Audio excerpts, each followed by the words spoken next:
Hello, everyone, and welcome. It is October 3rd, 2021. I'm your co-host, The Fat Wizard, joined today by... Alamaxia. And Lobos. And today we're taking a look at Silent Hill 2, the old classic on PS2. This was released in North America on September 24th, 2001. Before we get going, just a heads up, this episode is going to deal with some mature content here. So... definitely not a family-friendly episode. If you're looking for a peaceful time, you might want to move on to the next episode here, because Silent Hill 2 has some pretty serious themes, and we're going to be covering those today. And also, this episode is jam-packed. It was super hard to edit, and I had to kind of make a call here what the most important things about Silent Hill 2 are. So we're almost going to skip all the puzzles, because I don't think that's like the core of Silent Hill. And hopefully, Alamaxia and Lobos, you agree with me on that, and that there is no hurt feelings on that. But starting off right away, Alamaxia, this is your first time playing Silent Hill 2. So I want you to walk me through like your experiences right off the bat. Like, what do you think about this game? Wow. So I had... And that's going to be the episode. I had played it briefly when I was younger, and I noped out of it pretty quickly because this is a spooky game. It is... Everything about the game aims to get under your skin and just get the hairs on the back of your neck to stand up. And it does it so well, setting you straight into this foggy, desolate environment where there's no life really around you. There's just empty cars. There's nothing. And they just throw you into the deep end with the crazy. Oh, yeah. After I got over that initial scary hump of it, and I'm like, okay, some of the stuff in here isn't as bad as I thought it was. That the game got a lot more. I'm not gonna say enjoyable, because it was enjoyable. I got to see the game for what it was, and what a game this is. And I guess everyone has a different perspective of what's scary. I feel like this is one of those. It's a psychological horror. So, like you said, it gets under your skin. There's not jump scares per se. So it's just creepy. Everything about it is creepy. The people are creepy. The towns are creepy. The movement of the enemies is creepy, and everything just is super unsettling here. Most of the music I think they made using, I don't know what the name of the instrument is. I've seen it before. It has like all these little spikes and spines, and it's a dome, and it's used to make those metallic, grindy, scrapey sounds in horror movies, and it's used very liberally in this game. So we start off the game with a little bit of exposition. The first Silent Hill, the character was Henry Mason, is that right? Harry Mason, I think that's what it was. Harry, yeah. So the second one, a completely new protagonist, James Sunderland, which again, I love that name. It sounds very cool. And I guess he's coming to Silent Hill because his wife, Mary, his late wife, Mary, wrote a letter to tell James to come out and meet her at Silent Hill, right? Which was a little special weird. Place. A special place. Where's that, Lobos? Wherever you make it. It's the hotel, right? It's the motel? Well, yeah, it is. Okay. Well, I don't want to jump too far. Oh, I'm sorry. They start out, her special place changes a few times because James isn't really sure. It's true. Well, James comes off as sort of kind of an idiot. I don't know. I don't know. Actually, a lot of the characters here are just really, really weird. You know, they don't seem Everybody like just seems wrapped up in their own thing, like very focused, and then just kind of whatever else somebody else has to say, like whatever. Like even James is like listening to what's her name, Angela here, like talking about stuff, and then he's just like, I gotta go. Like he's just like, who cares? And yeah, they're so wrapped up, they're almost oblivious in this world, which there's monsters all around, and there's this, there's blood and there's decay, and people just are like, we see later on Eddie's like eating pizza. So it's like people are so wrapped up in these. It's so weird. And that's why I have a hard time understanding, like, are these things actually happening, or are these all things happening in someone's imagination? And I think I've landed on this is actually all happening. It's just no one really talks about the monsters. That's fair. What did you guys think? Do you have a take on that? Yeah, I think it's like a little column A, a little column B, like because of how some of the endings function. Like I believe that he is coming to Silent Hill, but then maybe a lot of these monster happenings aren't necessarily actually happening, and the people are kind of maybe like part like other monsters that he's kind of hallucinating, maybe. But it's not something I think I could say with certainty. Sure. I kind of look at it like he's in purgatory. Like he's not really in a place that truly exists, but it exists in his mind, and this is just the twisted hell that he has to live through. Yeah. We didn't mention the fact that he received a letter from his wife Mary, but that she supposedly died 3 years ago due to an illness. But he got the letter like 2 weeks ago or something like that, or 3 days ago, something very recent. Yeah, and so you kind of come into the town there, and there's not a whole lot of direction, and one of the things I kind of wonder is if the game is actually very masterful in funneling you in the right direction, or I just happen to choose the right direction to go. Because, you first go down like this little alley, and you eventually go to this dead end, and you get your first weapon, a wood plank, and you see your first monster, which is a thing with no arms and just some legs. They also like to vomit on you, right? Like some acidic stuff. Oh, they spray. Yeah, they do spray. And they do spray. You can chunk them away with that 2x4, though. That's a pretty effective weapon. Yeah, that 2x4 was my most used weapon until I got the pipe. Yeah. Melee is very good. I don't think I got a pipe. I remember that in the first one, but I must have missed that in here. Mm-hmm. Yeah. So we're looking at... Oh, go ahead. I was going to say, regarding like how about the game funneling you, like I think it's easy to get lost, but you have a map, and then it does a very good job of like marking off, like you've been here and it's closed off, like you can never go, or you've been here and it's locked, so maybe get a key and come back. Mm-hmm. But also if you happen to go down a wrong alley, like a lot of times they reward you with little like, power-ups, some health potions, some ammo, something like that. Yeah, great job of funneling, I would say. Mm-hmm. And helping you to eliminate the wrong choices. Sure. And you also pick up a radio there, and you can turn off the radio if you want, but it's better to have it on, I think, because that alerts you to monsters. And I guess from the manual, it says the monsters... They can see the light, which we're going to get. We're going to get a flashlight just now, but they can't hear the radio. So they're basically like, hey, use the flashlight, turn that on and off to hide from monsters, but you should always keep that radio on at all time. And this is a series tentpole where there's some like electromagnetic frequencies that radios pick up from the monsters. And so that's kind of a really cool thematic way to build that both like auditory suspense. You're like, oh, I hear something kind of crackling, and as it gets closer, it's louder and louder. And you hear the footsteps. I actually read that the sound designer had like 100 footsteps in the game. Wow. Different variations of it. So, geez, that's crazy. That's super cool. And then we just saw after picking up the light. So we went to some apartment buildings, and then in doing so, we found a light, and we saw our second monster, which it's like a mannequin that looks like there's bits and pieces that have been stripped off of other mannequins and attached to a mannequin. So it's got like 2 legs and 2 arms, and it likes to flail around. Well, it looks like the lower half of a torso just attached to the other lower half of a torso. Just the legs sticking out and the legs sticking down.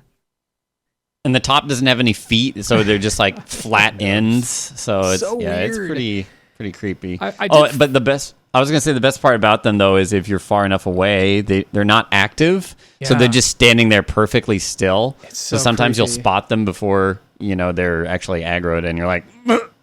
And I was gonna say that they seem to be the ones that are most reactive to light. So if you see them and you turn off your light right away, you can often get by, and they won't really come after you. And speaking of which. At least in the first couple areas, like the apartment building, I actually just tried to run past the monsters because they're pretty easy to get by. Yeah. And you have like limited stuff by this point. Like once you get to the end of the game, if you've been saving consumables, you're probably chock full of them, and you're like, whatever, I'll take some hits and heal or use my guns. But yeah, especially early on, you're just kind of like, gotta save what I can. I honestly didn't know that you could turn off the light to hide from monsters. I just ran past by the middle of the game. I was just running past most of everything. Yeah, but early on, if I came across a monster, it went down. That 2x4. Speaking of monsters, what happened here? We were introduced to this little brat named Laura. I hate her. Lobos, what is her deal? What did she just do? She just ruined our day, right? Yeah, James sees a key on the other side of these bars, and he starts reaching for it, and he can't quite reach it with his arm, and then Laura comes up and kicks the key off, and she's just kind of not only that, but she stomps on his hand too. Oh yeah. Oh. Yeah, she just seems like a bratty kid who's just kind of messing with James this whole time. I love to hate her. She's like, I love her, the scene she's in, but I just want to punch her because, well, one, James is really stupid, as we'll find out later on, and two, she just takes advantage of him and she's just like completely malicious. There's no like, I don't know. There's no reason for her to be mean other than she wants to.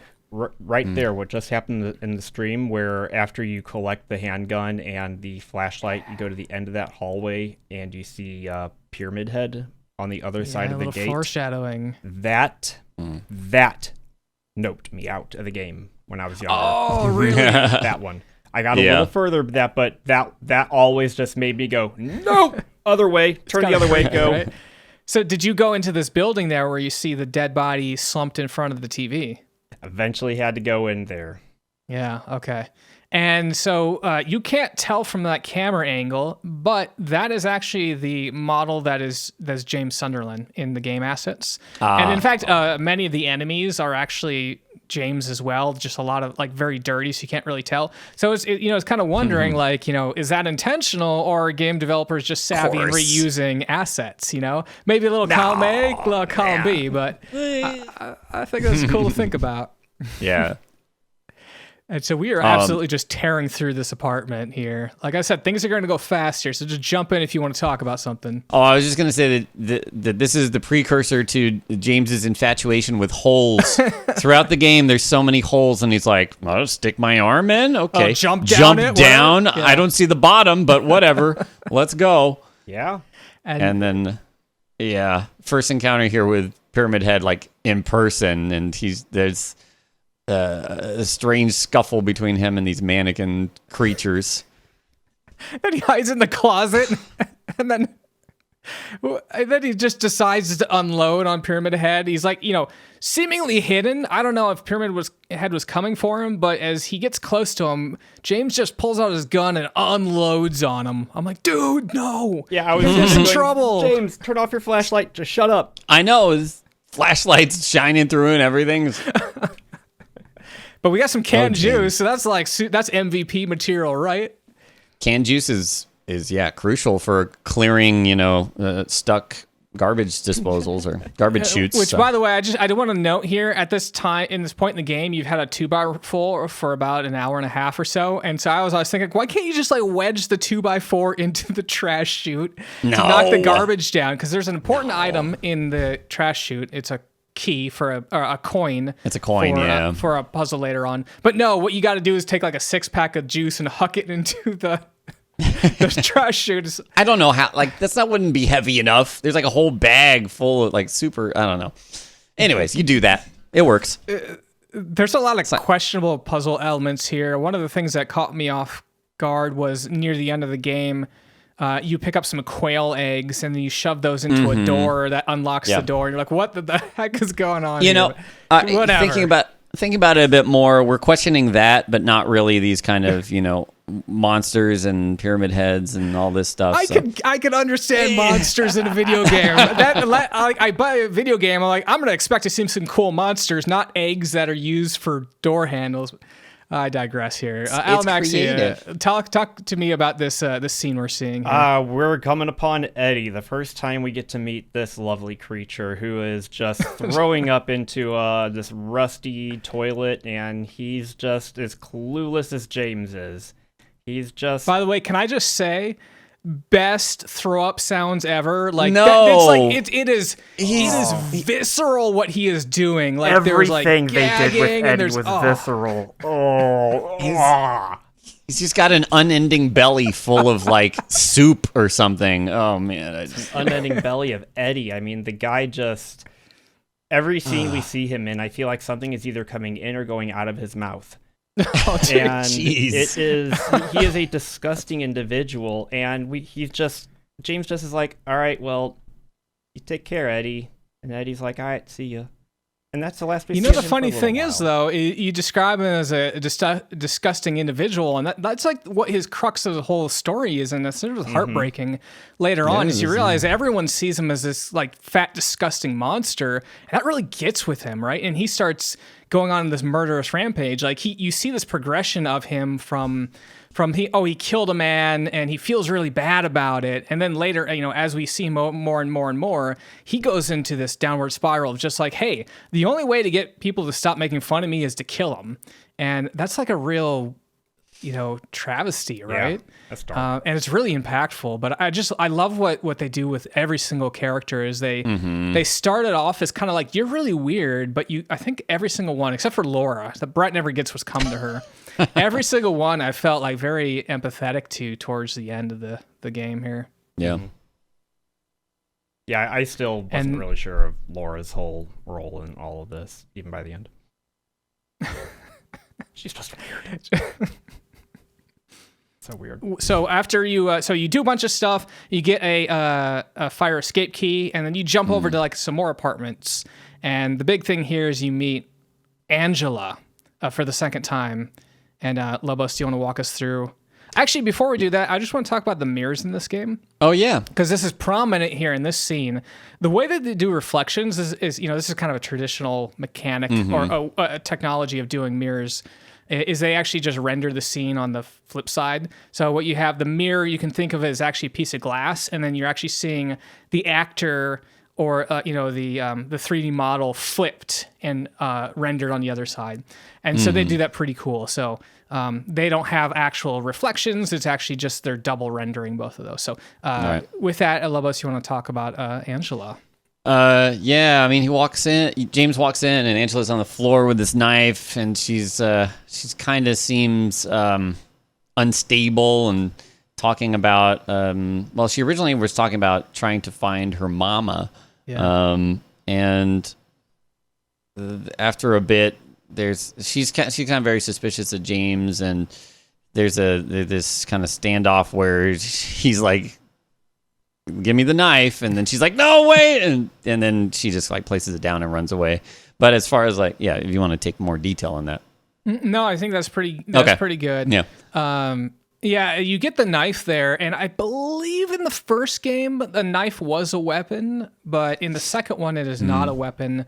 And I guess I've read and I've heard people, in your chat, Lobos, say like if you look at the knife, it increases your chances of getting a particular ending. Yeah, I think you have to look at it just once based on what we watched, a video we watched today. So yeah, and I think I watched it once. So it's kind of weird. The knife doesn't do anything. There's no puzzle mechanic. I guess it's just you got to look at it if you want a particular ending. So we have a bloody knife now. So what I think of it is, by the end, one of the endings has to do with James kind of ending it for himself as a result of what goes down. And she's also here kind of seemingly like on the edge of maybe playing with that idea. So I feel like it is an embodiment of James struggling with that decision, like whether or not like he should take his own life. Yeah. I think that you're right, because there's a lot of things that you almost have to like expose him to more of those elements, right? Like some of the areas there's like actually text written on the wall, which is giving him those sort of suggestions there. So gosh, what a heavy concept for it really is. For a game to to deal with, and And I think with Silent Hill 1, I don't know that it had this level of depth here, but Silent Hill 2 is just like, they're not afraid about just going to the really difficult emotional things, right? Yeah, dark places. Yeah. And that's So- just a and place I really video appreciate games it never for it. really went back then. I don't recall very many games in my childhood having this kind of deep psychological, horror about it. Yeah. Mm. Yeah. So we did just quickly bypass a coin puzzle here. It's also worth noting that I am playing the game in normal and normal riddle difficulty, but you can actually change the combat difficulty and the riddle difficulty. So you can actually be, easy, medium, or hard on each one of those independently of each other. I don't know that those change any of the ending possibilities. I don't think the endings have to do with the difficulty, but it does change. Like, I think how much information they give you for the puzzles. Yeah. And yeah. I think that might actually require you to do more things in some of the puzzles here. Mm. In any case, I think that's the last we'll talk about puzzles because I edit the rest of this out. And then we have the first Pyramid Head fight. Alamaxia, I'm really curious if you figured out how this fight works. So I did figure out how this works. You can either shoot him a whole bunch of times and he'll eventually go away, or if you just kind of run around for a long time, then eventually the siren will go off and he'll walk off on his own. But you don't really kill him here. You just you're supposed to just survive. And if you do enough damage to him, then the game counts you as surviving the encounter and he goes bye-bye. Yeah, because you're locked in a very, very small room, and I guess it's sort of comical. He's super dangerous here, but if you see what I'm doing, because his animations are so slow and that sword is so big, he just winds up and slams down, and so I just go behind him and poke him with my 2x4. I was going with the wait and see approach, but just having a little bit of fun with him. And what's weird is, and I actually watched the Silent Hill movie in preparation of this. That's a great movie. Silent Hill is a great movie. They actually intermix like Silent Hill 1 and 2 stuff. In fact, they even use some of the music from Silent Hill 2, the video game, in Silent Hill 1 movie. But in the movie, when the siren goes off, that is when the other world is invading. But I think in this game, that's actually when it's departing. Yeah. So it seems that way. Yeah. But anyway, Pyramid Head kind of walks off. He goes through. Well, the reason you can't leave that room is the door is locked and there's a little drain and it's full of water. But Pyramid Head will actually go through that water and I guess unclog it or open a door. I'm not sure exactly what he does. And then opens up a passage for you. And guess who we get to meet again? That kid. Her face. It's just so punchable. Let's talk about the but animations she's up on that wall, real quick. so. The facial animations in this game for PS2, incredible. And they're all hand animated. Incredible. None of this is motion captured. Yeah. Yeah, it's really good there. Yeah, I heard that at least somebody in my chat was saying that one person did all of the hand animation for the cutscenes in this game, which is nuts. Yeah. And we got clued into a little bit there. Laura knows who Mary is. And that's really interesting. And we find out later on throughout the game that Laura had been talking to Mary like as recently as like a year ago, I think, right? And that makes James super angry because in his mind, Mary died 3 years ago. So there's some if I remember right, like Silent Hill has some amount of like time dilation to it. I thought in some of the previous ones or some of the future ones, which may help explain that, but I may be a little rusty on my Silent Hill lore. Now we've got. It's now hard we're to meeting say, Mary, right? Yes. No, not Mary. I'm Maria. And how many times does James make that same mistake through the game? Yeah. Well, he says she looks just like him, so, and that's who he's looking for. So, your brain goes to that place, and it's like, that must be her. Yeah. And I think at this point, you can almost correlate some of the characters with some of the 7 deadly sins, right? Where like you might correlate Eddie with gluttony, and then Marie or Maria here with lust, right? Because she's very she's dressed in a very provocative way and kind of coming on to James a little stronger than he's looking for. And she kind of continues that throughout the entire game. So they do seem to, each of the characters seem to embody some element of these 7 deadly sins. Although there aren't 7 characters, so it doesn't quite match up, but I think you can draw some correlations there. Mm-hmm. And then it's escort quest time. Escort quest, which you can get Maria killed. I think I just kind of tested out and punch her in the face with a 2x4. Yeah, she walked in front of my gun one time. Oh, she walked in front of your gun. Yeah. Okay. Uh-huh. She does have a butterfly tattoo on her lower right side, and I almost wonder if that's some indication of the multiple different endings here, because she does play a part of the endings you're gonna get, right? I think if she gets damaged a lot, like you get thrown into one ending, but if she doesn't get damaged a lot, you can do a different ending. Is that right? Yeah, well, there's one specific ending that you have to do several things, one of which is to prevent her from taking very much damage. So you kind of have to protect her. Yeah. Which is difficult because she's seemingly, every scene she's in, she's like dying. All right, so what's going on here, Lobos? So we go into the bowling alley, and Eddie and Laura are hanging out, best buds, and except that she's making fun of him for hiding and for just sitting in here eating pizza, which he is. And where do you think he got that pizza from? That's a very good question. Maybe one of the disfigured monsters was a pizza chef in there last. Pizza Head, maybe? Oh, Pizza Head. Wow. That's like the Spaceballs of Silent Hill 2. Yeah. Instead of pizza. Never mind. Jabba the Pizza the Hut. That's right. That was the reference. Yeah, I was kind of thinking the same thing about this pizza when I came into this scene. It's like, did you get it from that gas station across the way, or what's going on? How long has this pizza been sitting here? Right. And it's not just one, but 2. He's got 2 pizzas stacked on top of each other there. And then Laura, the little brat, runs off, and I think she has, was it a letter or a key or something?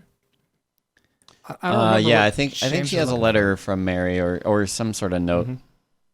Yeah, and she taunts James with that throughout the whole game, and says, "Oh, this letter was written by Mary very recently," and so James really wants to get that, and so now we're on a mission to find Laura to get our letter.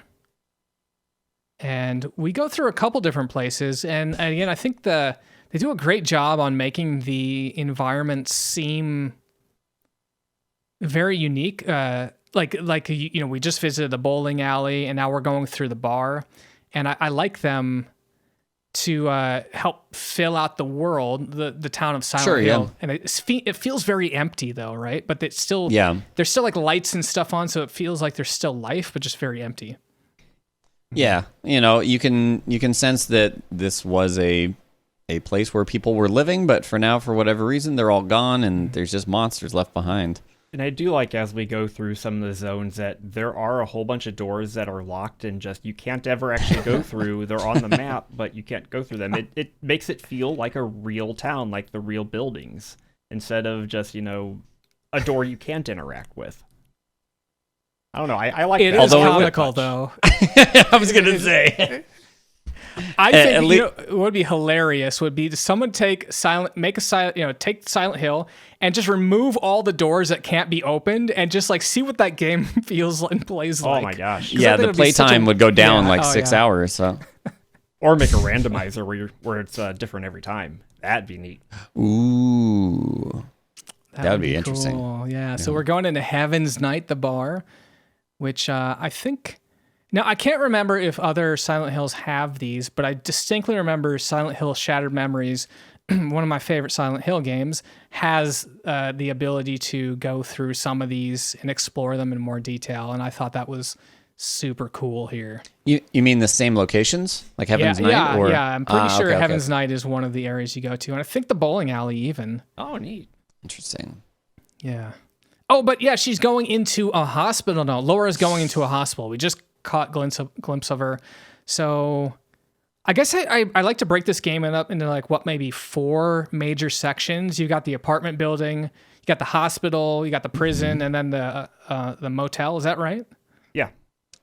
There's like the I guess the historical like society area, is yeah. Yeah. And I think I actually cut that out of the video completely. It's again, very quick. Anyways. It's very quick, and again, this thing is so dense. It was super hard to edit. Oh, by the way, as I'm running around, Maria kind of gets in your way, and I've heard that you can actually be blocked out of that ending if you just run into Maria. Yeah, you can't bump into her like I don't know how many exactly times, but that's disrespectful. Yeah. The ending is involved with James accepting Maria as kind of a replacement for Mary, so I think all of it points to, protecting her, not letting her, and not annoying her, this and that. So, yeah. Yeah.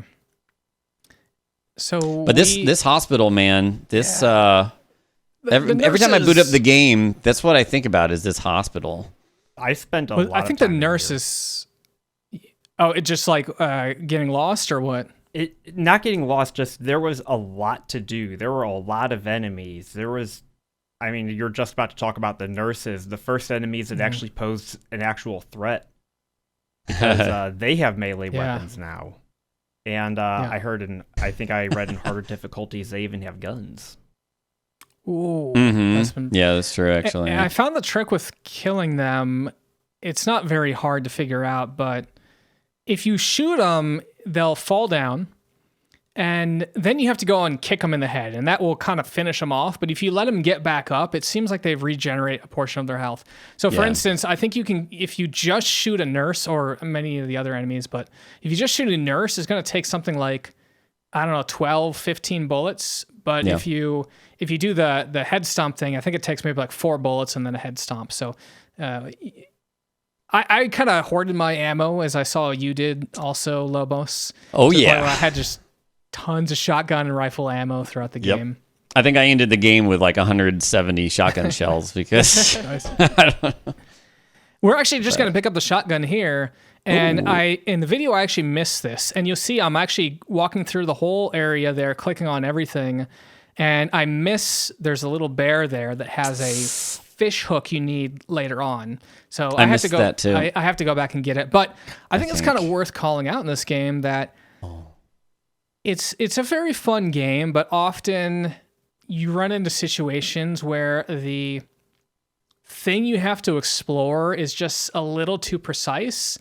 And so you think you've explored it or covered it, but you didn't quite get it. And so now, and maybe your crit path is dependent on getting that item or using that thing. Yeah. So now you're like running all around trying to figure out what the heck do I need to do. Did you guys run into that at all?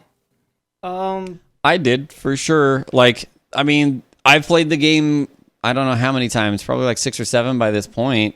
And I'll forget, little details here and there. Mm-hmm. So like in the hospital in particular, there's a lab coat that's hanging on like one of the lockers. And I missed interacting with that properly. And that has a key in the lab coat. And so I ran around, and then you have to start retracing your steps and going slowly.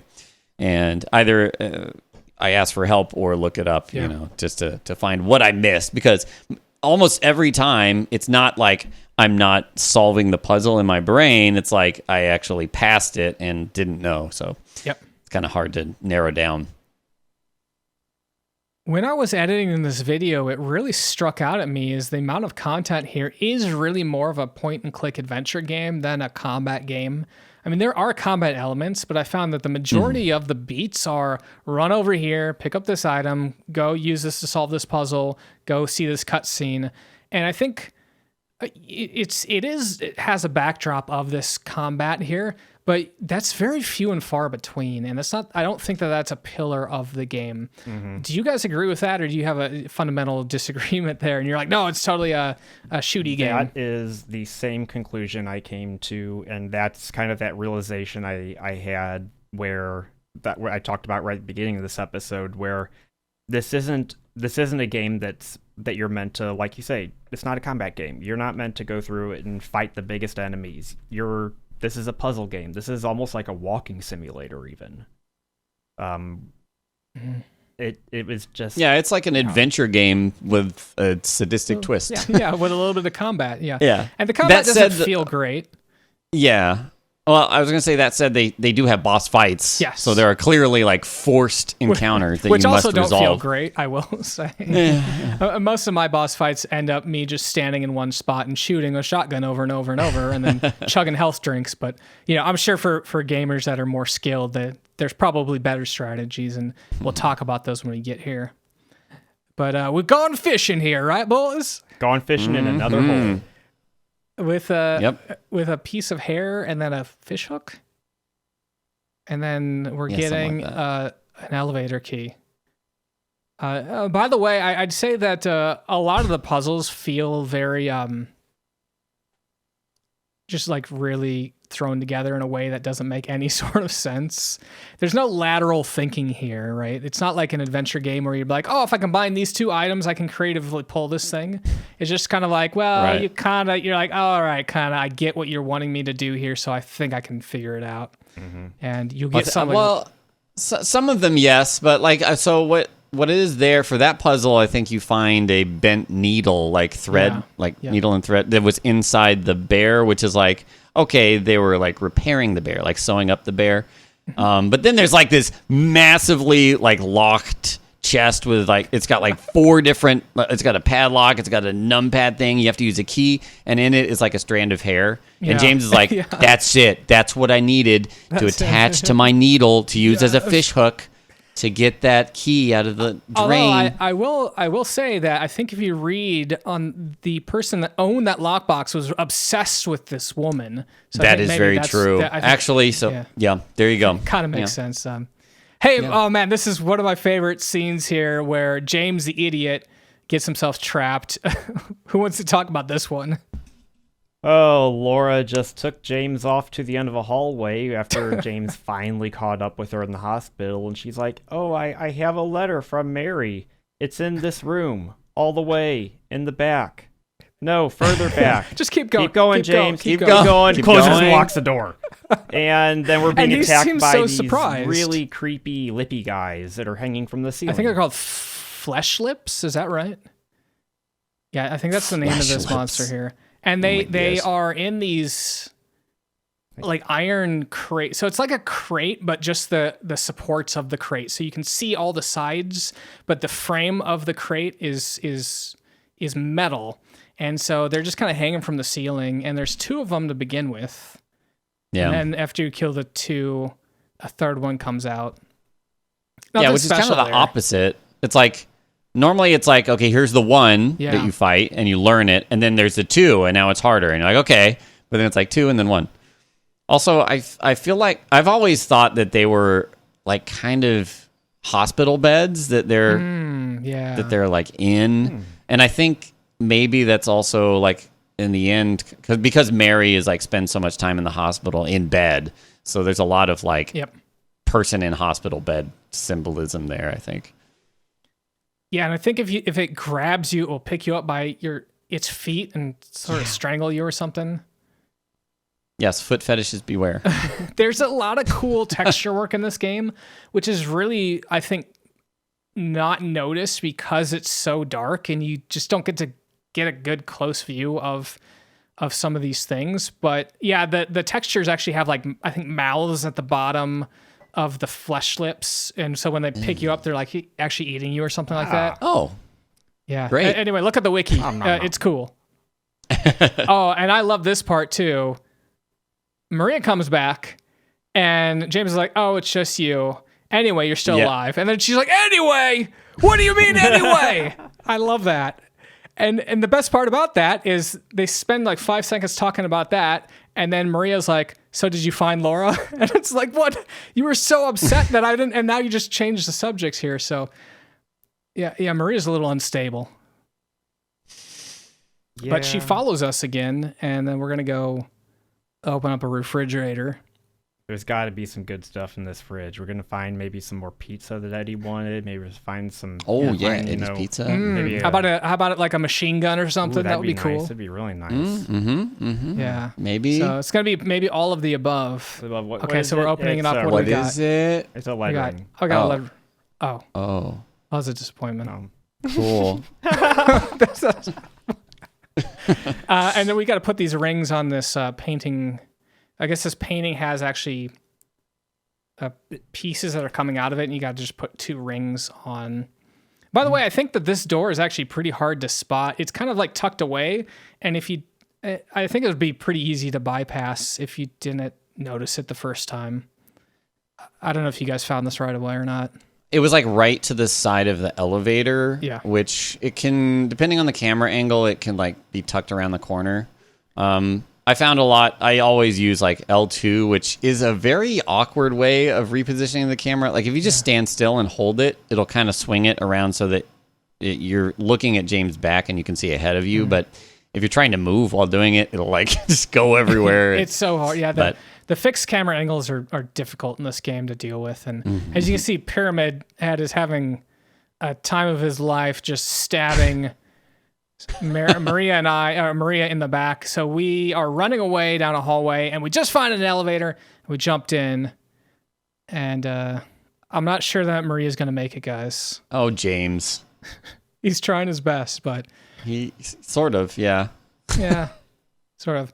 I mean, I'd half expect him. So Maria's got her hand through the elevator door, and so he can't get it open. And then Maria dies. I half expect James to kind of like just push the hand away from the elevator so he can shut.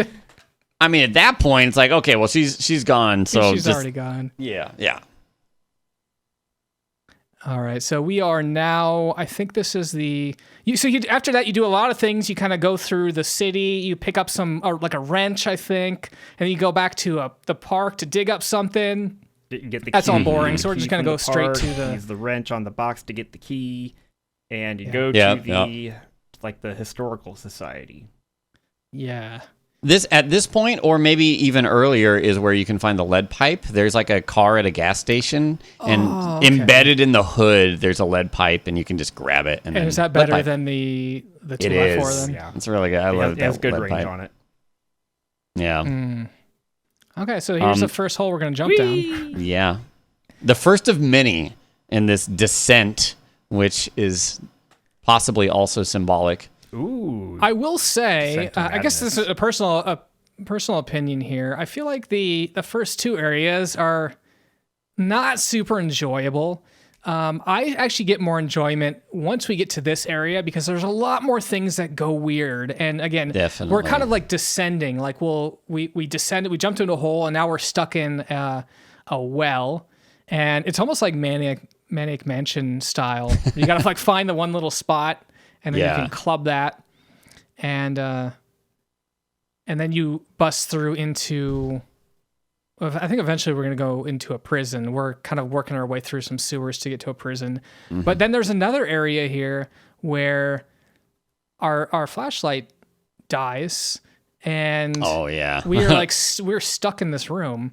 And again, this is why I like these areas or this portions of the game is it's not afraid to kind of mess with you. Yeah. And say like, hey, you might not be able to figure out what to do here, and we're not going to tell you. You don't have someone. Fun. Yeah, no tutorial every 10 seconds saying, "Hey, over here." And the tricky thing about this room is there's a lot of bugs that come in here, and I actually had a heck of a time trying to figure out how to get out of here because this is another one of those situations where you have to line up. First of all, you have to have your light on so you can see the keypad, and then you have to have your camera lined up very specifically so you can use that keypad. Otherwise, it's just like, no, the door's locked. And did you guys know how to enter the keypad? Because it gives you a little bit of a clue because 3 numbers are lit up, but it doesn't tell you what order, right? Did you guys figure out how to do this? Trial and error. Yeah, I think it's a trial and error, but you look and like those 3 buttons are worn down. So it's like they've been used a lot, and then that's your clue. So I guess it could be like, was it 4, 5, and 7? Or is it 5, 6, and I think it don't know. can 4, 6, change. 7, I think and mine was like 1, 3, and 8. I don't know. Oh, okay. Oh, interesting. Okay, nice. And so when I was talking about things are really starting to take a turn, this is where you meet Eddie again, and things are starting to get really, really weird. Crazy Eddie. Yeah, he's starting to get the crazy. Somebody eyes, gave too. him a gun. Yeah, he's got real crazy eyes. Yeah, we walk in and he's like, "Oh, I that guy made me do it." So I'm not really sure if this guy that Eddie's sitting next to was dead before Eddie got there, or if Eddie actually did kill him. I don't know. I believe that Eddie killed him, but like the guy is not really of consequence to James. I think it's just this situation where Eddie's starting to lose his marbles. Yeah, and we're in the prison now. Oh yeah. And this is the type of architecture. When you think of Silent Hill, I always think of rusty metal, chain link grates, iron bars, and you get so much of that in this level.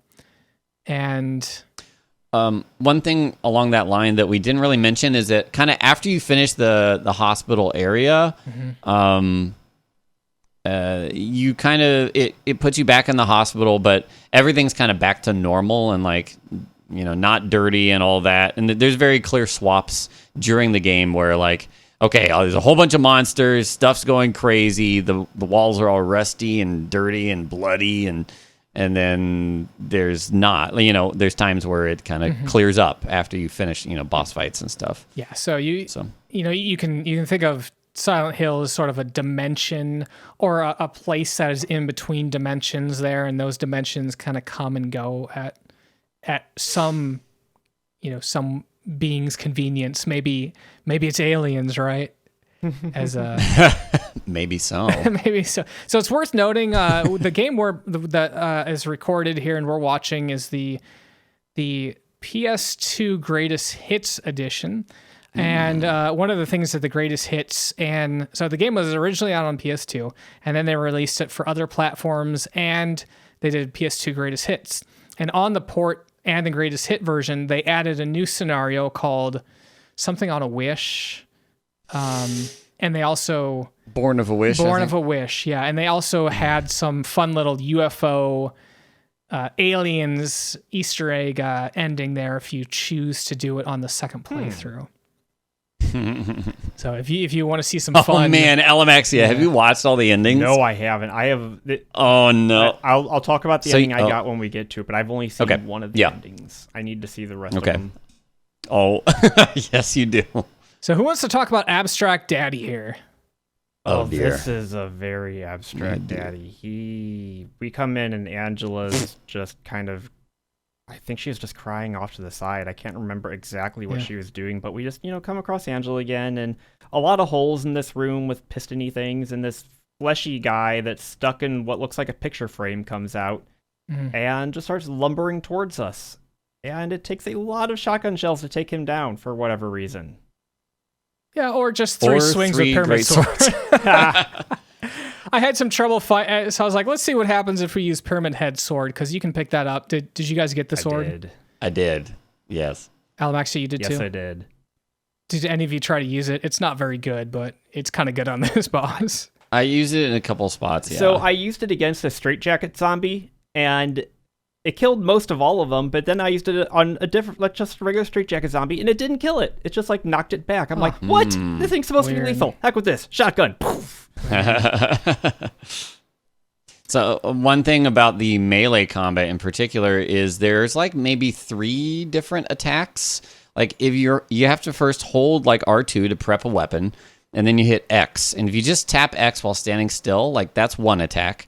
Then if you're like moving, that's a different attack. And then if you press and hold X, it's an even stronger attack. Oh.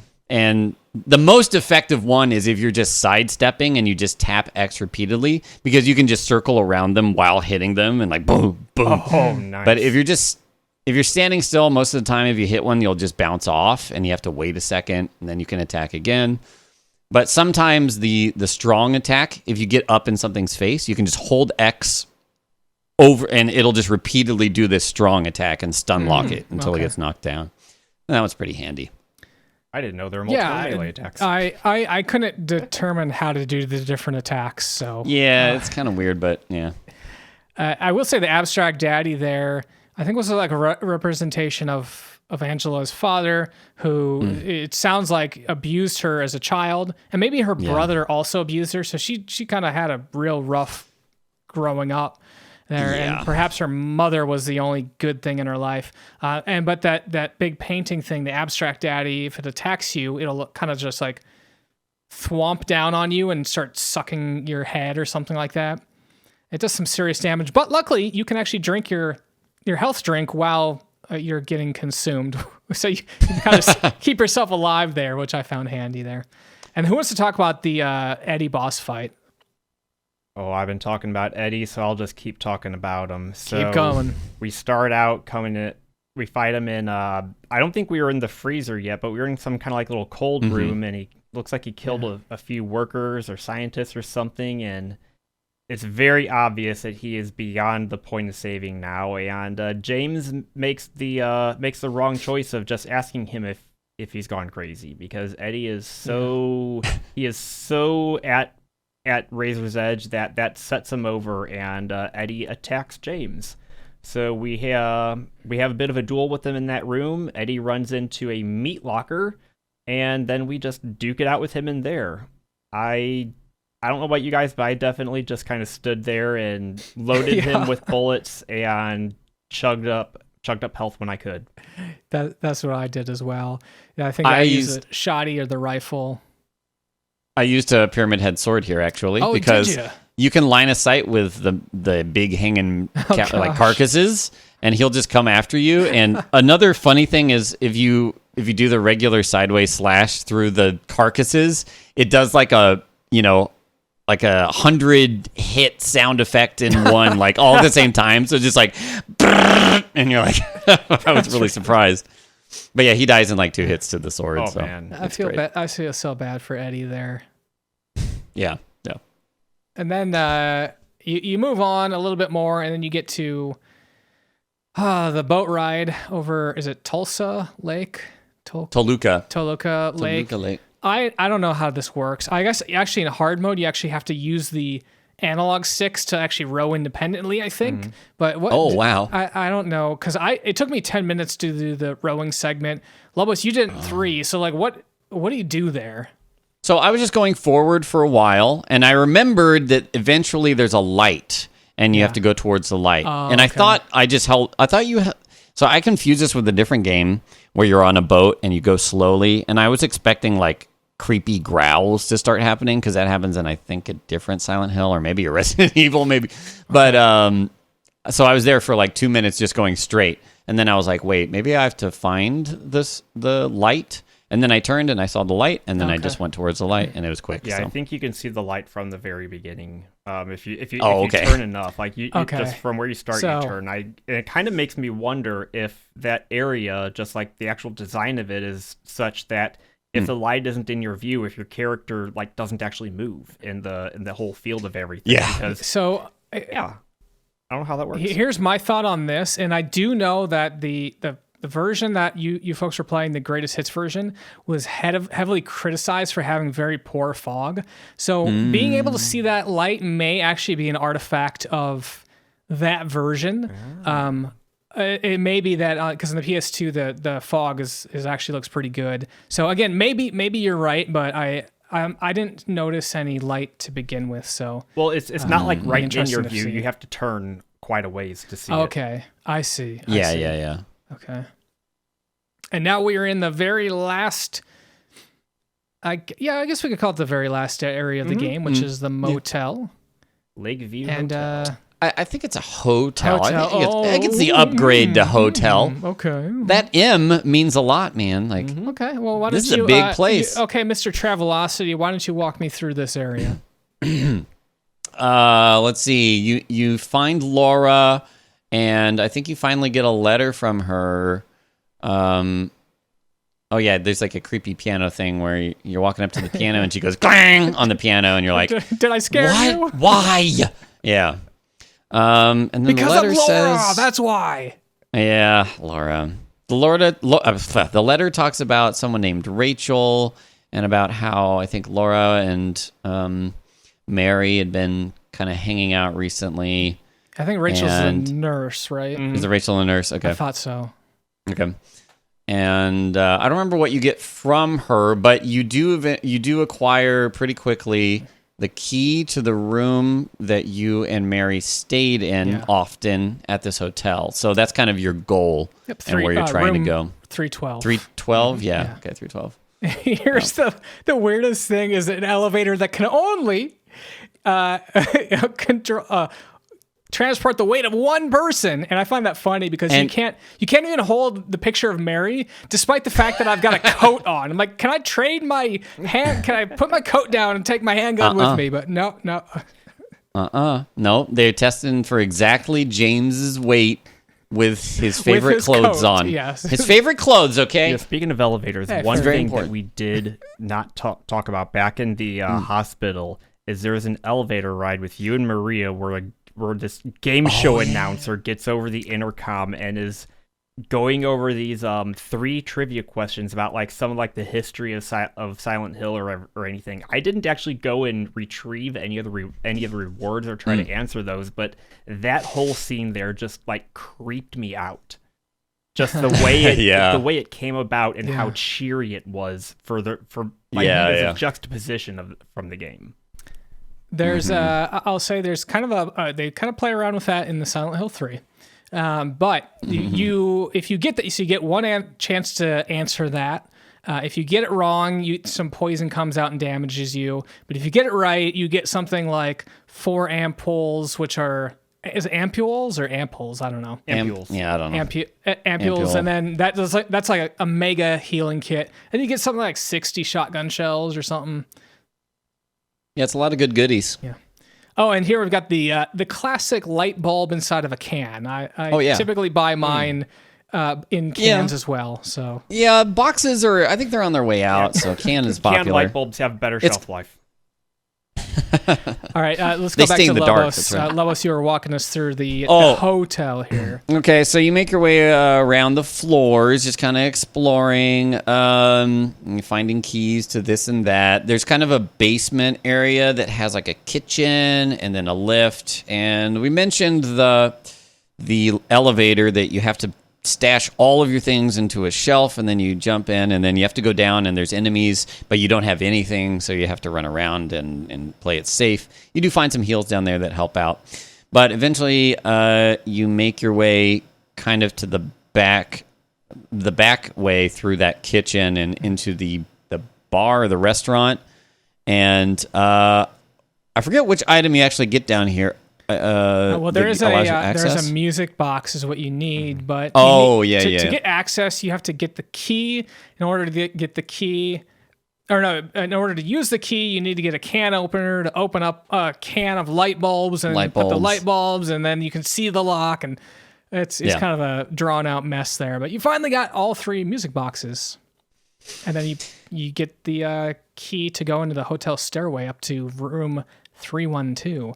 Also worth noting, we picked up the videotape that was stashed away in the office, and that's an important bit of what we're trying to do here. Yep. It's something he very much recognizes it. He's like, this is my videotape. And so for you make it to room 312. Oh, go ahead. Yeah, I wanted to say from Alamaxia, Lobos and I, we've gone through this already. We kind of knew what was happening, but Alamaxia, now that you're finally here, you finally got to the spot, you have this videotape here. Are you on the edge of your seat? Oh man, what is going to happen when I get up here? I was very curious. I was like, what's going to be on this video? And the fact that I can actually play it and it kind of shows me what's going on is really nice. And I didn't expect what the video had to offer to show me.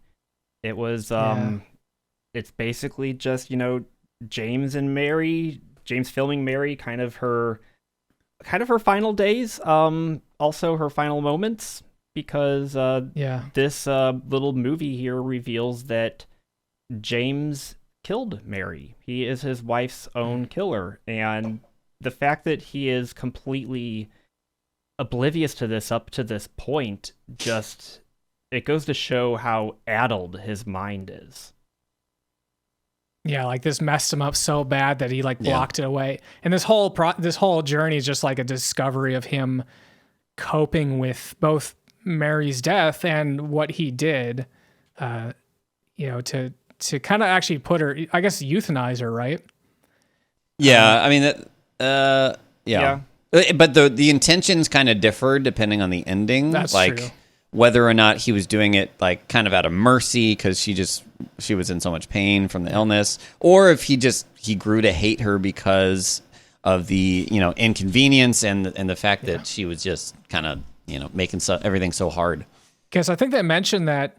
Actually, we're going to go listen to a doctor right now, and this is one of the ways things you might have to do to get a particular ending. But we're going to go listen to a recording, and I think the doctor says when Mary's first diagnosed with, I think it's cancer, that she has between 6 months and 3 years to live. And I think she actually does live like 3 years. And so part of this is like, what you're talking about, Lobos, is, was it just like 3 years of hardship for both Mary and James? Yeah. Yeah, but so now we were kind of teleported into the hotel again, but things are really torn down and things are pretty messed up. Like the wallpaper's all peeling and now we're in the basement and it's flooded. And we have like, I don't know what was going on here, but it seemed like this enemy was invisible. Or maybe it was just coming up from the ground. Oh, it was doing the crawling thing, when they run around quickly. Yeah, and they just... Yeah. That is really weird, yeah. Talk about that, because I couldn't figure out what was happening there. I want you to give me some theories on what's going on there. Well, I mean, in general, if you knock down one of the starter enemies, what did you had a name for them, right? Alamaxia? Or they straitjacket zombies. Straitjacket zombies, yeah. So they look like they have no arms, but really it's like their arms are like, straitjacket pinned against them and just they're all fleshy. Some of them actually start in a state where they're on the ground and they crawl really fast and they can crawl up to you and just hit you. If you manage to kick them at all when they're crawling, it's just a one shot. But you can also knock them down and then occasionally they'll crawl around like that too, try to get away from you. Now, we did mention the game doesn't have jump scares, but one of those things crawled out from under a van and screamed, and I screamed. Okay. I was waiting for that my entire playthrough, and I just must have missed them because I remember from my first experience. Yeah, It's terrifying because the radio doesn't like warn you, and then suddenly it comes out and the radio kicks on and it goes. Yeah. Now, this is probably one of the heaviest scenes in the game. Who wants to try to take this one up without shedding a tear? Go for it, Lobos. Angela's here talking about, well, actually, I don't remember the exact details. Is it that her mother has passed away? No, I guess I can. No. I can kind of walk us through here. So we see Angela, and she's kind of basically resigned to her fate of killing herself, and she's kind of been trying to do this the whole game. Oh no. Because that's really the only thing she can control, seemingly. And so you meet her in like this burning floor or this burning staircase there, and you have like a really heartfelt moment with her where you can see like the immense depression and hurt on her, and she basically says like, hey, they talk a little bit.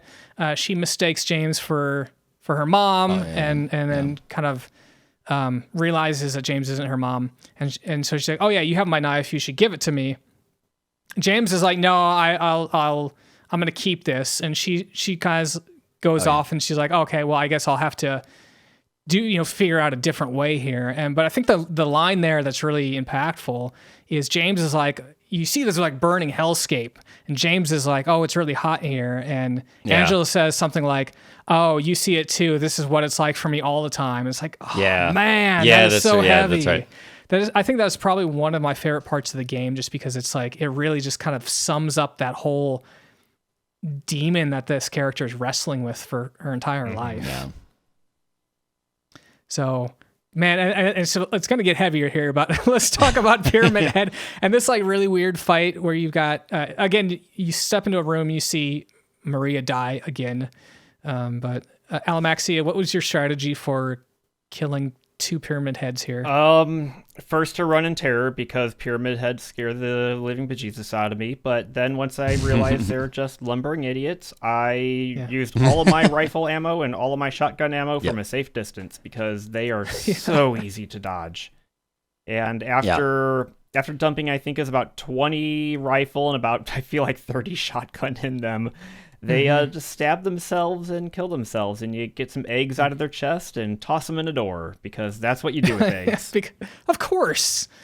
And that was another one. I wasn't sure if this was just a timed fight or whatnot, because I didn't necessarily correlate any. It is timed. Down state. Is it timed? I looked it up after I did it, and you can run around for 10 minutes. Maybe that's what I did then. It takes 10 minutes. Really? It is a timed? It can be a timed thing? Oh, wow. I had no idea. Interesting. Okay. Because like when you shoot them, you hear the plunk, plunk, plunk, which sounds like it's not doing any damage. But right, it does. If you do two rifle shots on them in a row, they'll actually like stagger backward. Yeah, they'll stagger, Okay. Yeah, it's too bad the rifle's so darn slow to fire. Yeah. I wanted to mention a couple of things with that.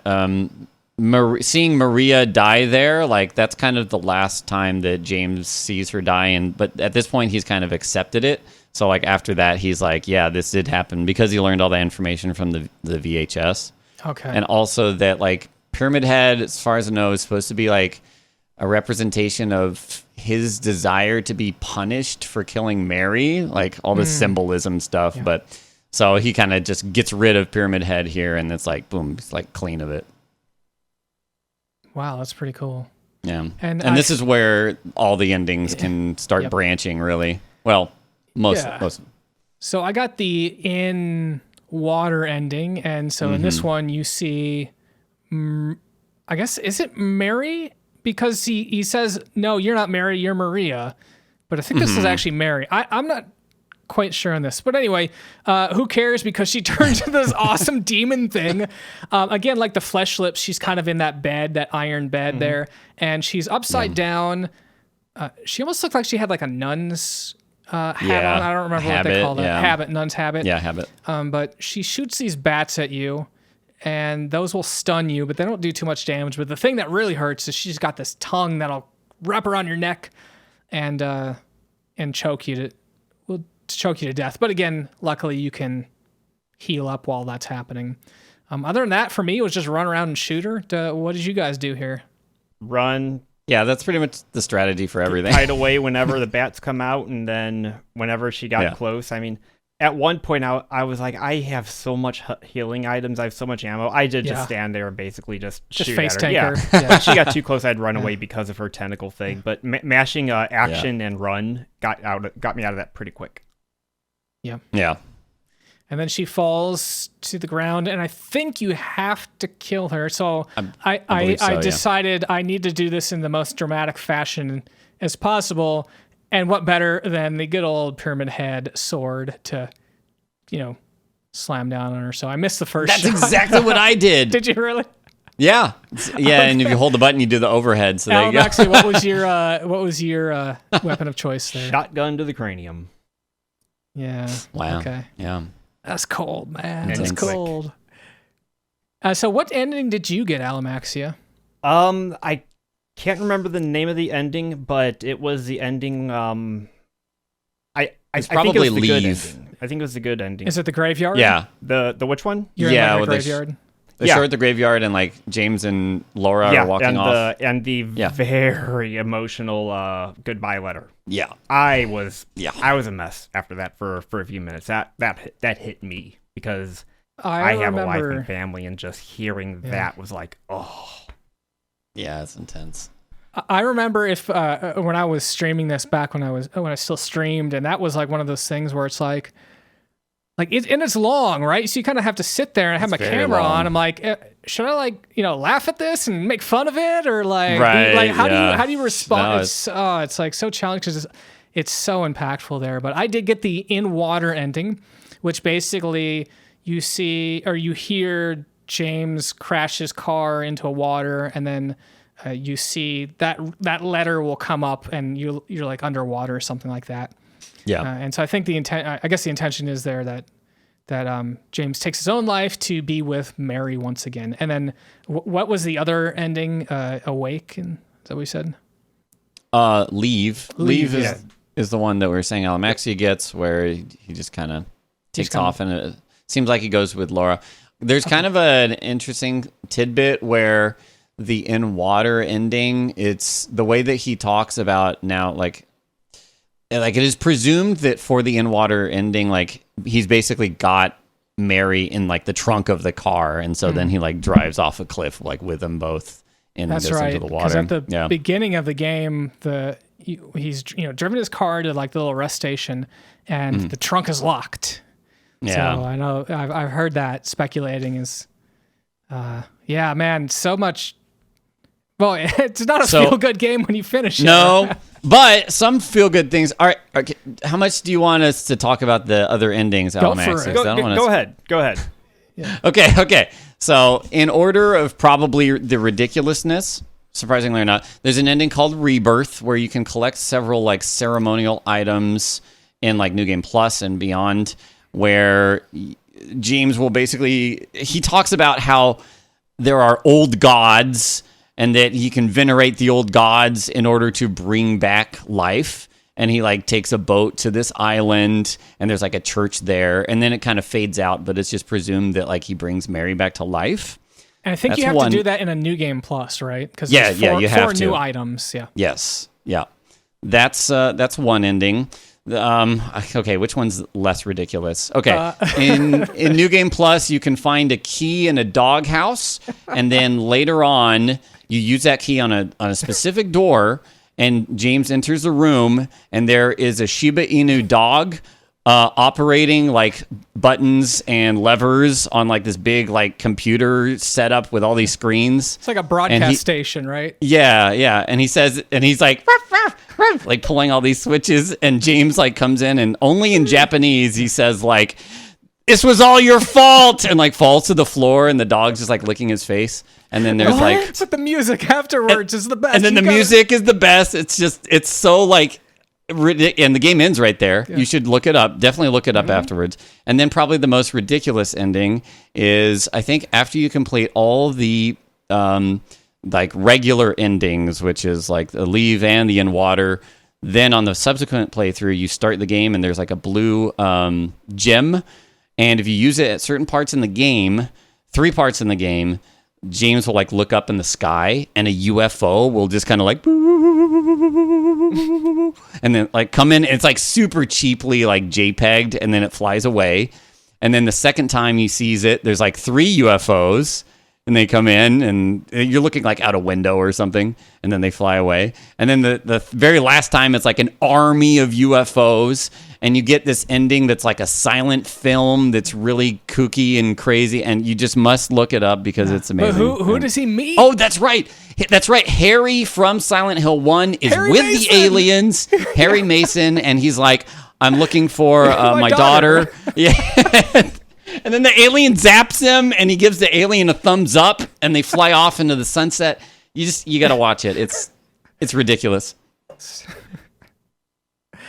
So that kind of takes the edge off of the ending of Silent Hill 2. Yeah, it's like it's by the way, such the credit song here actually will change depending on the ending. I got in Water, you get like kind of a heavy metal song, which is really cool, which you should listen to. I think you get in your Leave ending, it's a different one there too. All the music is superb in this game. Good. Oof, man, Silent Hill 2, what a special game. It's I think it's one of these things where you reach the end of it, and at least I realized like there was something different about this in a way that is almost indescribable. But yeah, it was great. It's a game that I think you can only ever really experience the first time once. And I say that as in there's realizations about the game that once you have that realization, your outlook of the game changes. The way you approach the game changes, and you never get to have that experience again. Yeah. I love horror games. This is right up there as one of my favorite survival horror games ever, pretty much tied with Dead Space. And it's just, I prefer horror that is less like jump scare and more just kind of disturbing. Like you look at it and you have to look again and you're like, what? Yeah. What is it? Like that's just creepy and atmospheric, and it does such a good job of it. Yeah. I love this game. I don't do well with jump scares. I don't do well with the feeling of being chased. And this game did a good job of staying away from those. So Yeah. top tier on this game. I love it. I want to play through it again so I can do the other endings. Well, The dog ending. you're in a treat because I think Silent Hill 3, when we get to that one, is going to be, I think it's probably just one of the, maybe the first, my favorite Silent Hill or second favorite. I don't remember enough about it, but also very good. Maybe not as deep as this one. I don't remember like how dark it gets. But in any case, I don't think it's as serious as this one. This one's like intense, but it's still got its own story. Yep. 2 is my favorite, followed by 3 very closely. Yeah. 3 definitely plays better because, just as an older title. And young- I also younger recommend Silent Hill Shattered Memories for folks. It's a little bit of a dive. What's the word? Divergence? No, divest. Oh, gosh. Well, some people like it, some people don't. No, that's not the word. It's I can't remember it.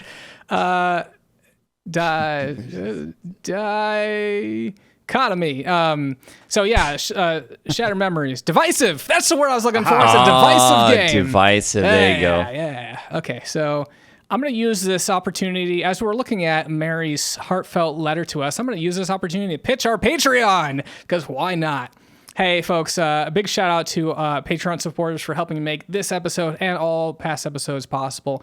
If you like the type of content we're covering here and the show we put together, we'd urge you to head on over to patreon.com/Saturday Morning Gaming Show to learn more. We got some cool rewards there, including our 25 Patreon goal, 25 Patreons Patreon goal. We're going to cover Earthbound there. So we're about 10 away there. I would love to see if we can get that coming up here soon. I'd love to play Earthbound in 2022. So, if you got a couple of spare bucks, you want to shoot us some love, head on over there.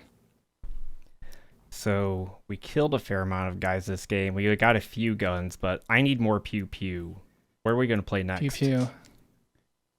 Well, I'm glad you asked because we're going to play Mega Man 10 for the Super Nintendo. 10?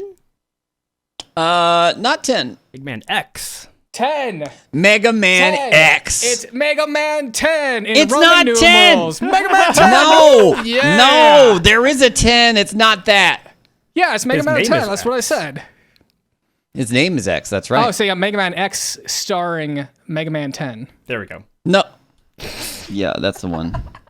That's it. You did it. All right, so we're going to be playing Mega Man X for the Super Nintendo next. By the way, man, what a palate cleanser. I was actually playing that kind of side by side with Silent Hill. Oh my. Glad I did because sometimes you just need a little break from dark depression, misery, and just killing robots. So we're going to be playing that in November. So Nice. we'll be very excited to check that out with everyone else. Well, sadly, we have reached the end credits of this episode. Of course, we wanted to thank everyone for listening to us on the podcast or watching us on YouTube. And we do release monthly, so be sure to follow and subscribe to the podcast on iTunes, Google, whatever your platform of choice is, or just go to SaturdayMorningGamingShow.com. We post all of our episodes there, and you can listen to them live in the page. And if you have feedback, please shoot us an email, SaturdayMorningGamingShow@gmail.com, or you can use the contact form on our website, SaturdayMorningGamingShow.com. You should probably just go there. Yeah. And hey, if you're happening to listen to us on a platform that allows you to rate us, please do so. And then one special shout out to TechnoAxe for much of the music this episode. And for Saturday Morning Gaming, I'm Alamaxia. I'm Lobos. And I'm the Fat Wizard. We'll see you in November with Mega Man 10 for the Super Nintendo! Woo! 10!